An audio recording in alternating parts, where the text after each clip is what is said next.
Okay, maayong buntag sa tanan mga ka-mindset no.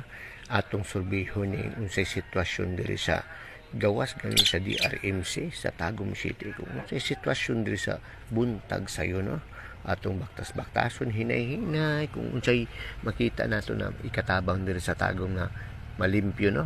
Unsay mga pangitan-awon pud na makita nato diri para ato pong ma-forward dito sa atong mayor no, kay siyempre concern yung kayo ta sa mga makadaot sa Tagum no. Mo ni ako nakita diri sa pagbaktas-baktas ako no. Mo ni sitwasyon diri sa Tagum, nanay mga namaligya sa kilid-kilid daplin kalsada, napoy mga nagparking. Mo ni ilang sitwasyon diri, napoy na maligag ukay-ukay, paggawas na po yung mga tricycle, mo ning gawas mo ning atubangan sa entrance sa DRMC diri dapit sa kong likod. Kani diri kani mo ni entrance. Daghan kay nagtabok-tabok mga bunggo ay unsa ba ni mga bao-bao pasulod ta no, kay para musulod ta tan-aw ta sa atong pasyente didto.